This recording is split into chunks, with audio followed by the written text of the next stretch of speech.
you haven't surmised yet, this is my wife, Lourdes. And this is my husband, Chris. Along with being this theater god, I also thought I was pretty smooth and For the first time, suave. like this huge lump that you could visually see and not just feel, but you didn't even have to feel it. It was there. Try this big lump and see what works and what doesn't work. And what works, I always share. What doesn't work, I just leave alone and I move on. You have to understand that throughout my life, there was always these found out for the first time about enzymes. She thought, I'm healthy, everything's fine, I can just keep eating this way and nothing's happening to me. And see, that's the other thing that we always kind of buy into, is that we look on the outward appearance, we say, well, that nothing could be happening on the inside, there's nothing to see on the outside, you're perfectly fine. The way you question or ask something is really critical, because that's the way you're going to get your real answer. We take things for granted, and we don't have to change a thing in our life because, we just eat, live, and die. Was Mr. High Hopes, and hey, it's going to be fine, and nothing's going to come of this too, and we know this because weird things happen to you, but I know that Lourdes knew because she had seen this before and she knew what this was. If you've ever seen a puffball mushroom, I don't know if anybody's ever seen this. It's a type of mushroom that grows and basically dries out, and it waits for something to disturb it, so it pops, and all the spores spread out, and that's how it spreads out. It's more mushrooms. Cancer is very much like that.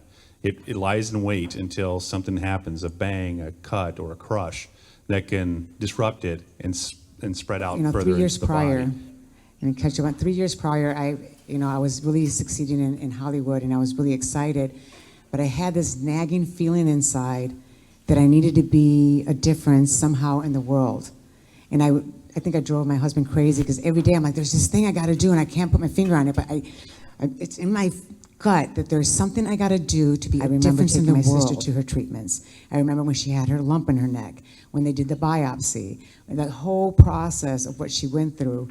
So seeing it on my neck was so identical to what looked like what she had on her neck that I didn't want to be told. I felt like if they don't tell me, it doesn't exist.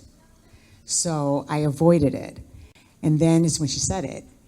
And I knew it, like I just knew she was gonna say it and I didn't wanna hear it. And so when she said it, what was weird is that when she did say it, the first thing that popped in my head was, okay, this is it. I'm not gonna do chemotherapy, I'm not gonna do radiation. I'm gonna be my own guinea pig. I'm gonna pick up a camera, I'm gonna document everything, and I'm gonna find the cure. And I'm gonna show people that there is a cure, and it's not chemotherapy or radiation. I was working in a warehouse at the time, and I was expecting the call, because I knew she had to go to the hospital, the doctor's office to get the diagnosis. I was expecting the call, so when I got it, is that it me now? No. It's not me.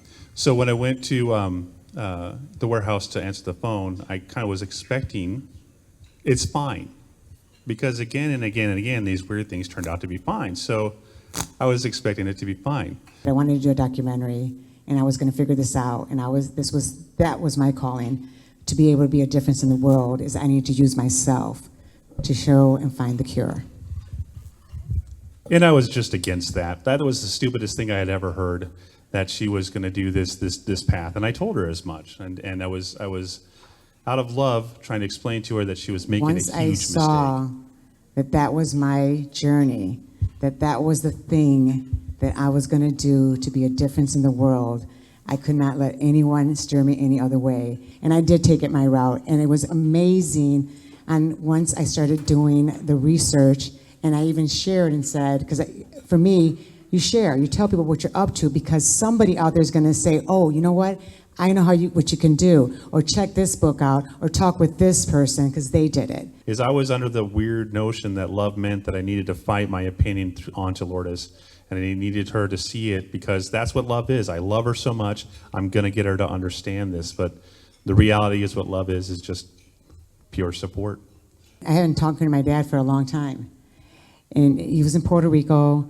I didn't have his contact number. And so my mom, when I asked my mom for the number, of course, she's just like, so what did the doctor say? Why do you want to talk to your dad? She thought, I was gonna die, and that's why I wanted to talk to my dad now. And it was completely the opposite of that. It was that I really needed to I started learning that I needed closure. I needed to start reaching out to those that I wasn't talking to. So it wasn't just about, healing myself physically. I needed to heal myself physically, mentally, and emotionally and spiritually. And when I talked to my dad, I said, I just want to let you know that I have cancer and that I'm not going to do chemotherapy, radiation. I want to do it all naturally, and that's how I'm going to do it. And his response, it was the first response that I got, that he's like, "What? How else would you do it?" He has specifically a noni tree in his yard, and a noni, which is like this disgusting looking fruit that looks like an organ, and it feels like flesh, and it smells like puke with cheese. I don't know, it's just really bad. There are 3 different ways that people approach cancer, and option A, which is what we found to be the majority of people. Option A people blindly follow the medical advice. So much so, and I see this over and over again because I talk with people like all around the world that contact me, and it's interesting that I've seen some great successes, and then just as much as I've seen successes, I've seen those that weren't successes, but it wasn't because they did the protocol that I did. It was because they couldn't get themselves to do it, because when they would do it, they would ask their doctors what the doctor thought about it, and then the doctor would say, none of that stuff works. Even when they saw the great results, like they're physically seeing that they're feeling better, they're physically seeing that the cancer's shrinking, but the doctor said that it doesn't work, even though they're seeing it themselves. But because the doctor said it, their word was more powerful than what they were experiencing. We met a lot of people with option B, actually. It's surprising, because option B comes down to the people who won't listen to their doctors, but also won't do anything to change their health habits and fix their life. So it's just like when you do chemotherapy, you shrink the tumors, but there's a reason why you have to wait 5 years. There's a reason, and the real number is 15 years, but they give you 5. So the 5 years, they have you go every 3 months, because it's called remission. It's not called a cure. It means that they got it at bay, because chemotherapy and radiation cannot get rid of cancer stem cell. It actually strengthens the cancer stem cell, because cancer stem cells thrive on harsh, acidic things, and chemotherapy and radiation are both those. So when we look at those things, we always get in our heads, I have this. No, that's your symptom. And it's in the language. And because of the language is why we fear it. Because of the way we are told and the way they speak to us, we're going, oh my God, I have cancer, not I got this symptom. Why? And when you find the why and you fix the why, the symptom goes away. We all have a common language with cancer, and we think that cancer equals a death sentence. But the good news is there's always option C, which it's at the top of the pyramid. Not as many people do option C, but option C is being in control of your own health, making your own health decisions. Lourdes pissed off a lot of doctors and a lot of medical professionals on her way to health, because she just refused to listen to what they had to say. Because she chose cancer C, option C. And so what happened with us with option C is it's not just health. Option C is not just health. We realized option C is life. And Lourdes had that profound, I'll let you tell them how you treat your health. Well, I got clear. It's like how you treat yourself is how you treat your life, is how you get your career, your relationships and stuff. When your health is falling apart, if you look around, it's not just your health, You might be in a job that you hate, but you're doing it because, it pays me well. You don't want to feel that, go and follow that dream because it's risky. Same reason why people get sick and they'll just go to the doctor, because I don't want to try something natural because it's risky. What we learned was that in all aspects of your life, there are 3 options, and those options are still option A, B, and C. And in business, option A is, because people are taught from grade school up, you go to school, you go to high school, you get good grades, you get into a good college. Good college means you get into a business. You start at the bottom of that business, you work your way up to the top, you're the CEO of the company. That's option A thinking. Option B thinking is the middle management guy, or the guy who found a job that pays pretty well. And option B doesn't do anything after beyond that. And I was surprised by how many people I've had the blessing of working several different jobs in my lifetime, but I was surprised by how many people were complacent with their job. Complacent with having this good paying job that's going into a 401k. I'm working till retirement. These guys every day would look at the newspaper to say, where's my stock at today? Because they just can't wait for retirement, but they're not going to advance. They don't want to. They're option B. Option C people, they're millionaires. They're gazillionaires. They're the guys who stopped going to college because they realized that they had an idea like Facebook. That's option C.